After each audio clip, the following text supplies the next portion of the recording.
Hello बच्चों, let's read the question. The question is fertilization that take place inside the female body is called external fertilization, intra-fertilization, internal fertilization. D में है parthenogenesis. तो आइए देखते हैं हम इसका की कंसेप्ट। तो अगर हम बात करें इसके की कंसेप्ट हो जाएगा फर्टिलाइजेशन। सो अगर हम फर्टिलाइजेशन की बात करें तो फर्टिलाइजेशन क्या होता है? So, fertilization is the fusion of male and female female gametes to form the zygote. तो मेल गैमेट हो गया यानी क्या? स्पर्म, एंड फीमेल गैमेट हो गया आपका ओवा। इन दोनों के फ्यूजन से बनेगा क्या? जाइगोट। और इस प्रोसेस को हम क्या कह रहे हैं? This process is called as fertilization. अब अगर हम बात करें तो फर्टिलाइजेशन दो तरह के होते हैं। एक को हम कहते हैं एक्सटर्नल फर्टिलाइजेशन। तो नाम से ही पता चल रहा है एक्सटर्नल यानी कि बाहर होगा।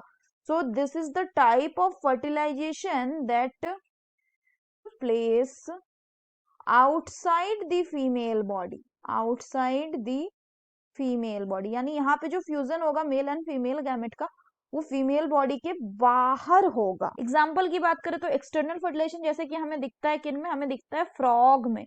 तो फ्रॉग में क्या होता है कि जो एग्स और स्पर्म है दोनों वाटर में ले कर दिया जाता है और फिर बाहर में ही दोनों का क्या होता है? फ्यूजन होता है यानी फर्टिलाइजेशन। और दूसरा होता है आपका क्या? The second one is internal fertilization.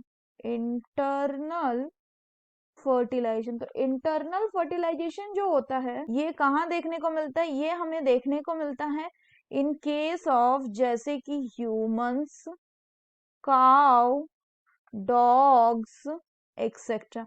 इसमें क्या होता है कि fertilization occur inside the female body, inside the female body. So question में बोल रहा है कि fertilization that take place inside the female body is called as the correct option will be option C that is internal fertilization. इसमें अगर parthenogenesis की बात करें तो पार्थेनोजेनेसिस में क्या होता है कि इसमें आपका अनफर्टिलाइज्ड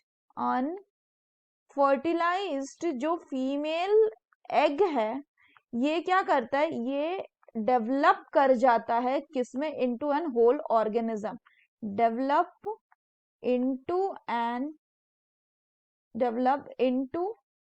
ए होल ऑर्गेनिज्म। और ऐसा हमें देखने को मिलता है in case of birds like that of turkey, honey bee etcetera, honey bee. So that's all for the question बच्चों. Hope you understood it well. Best of luck.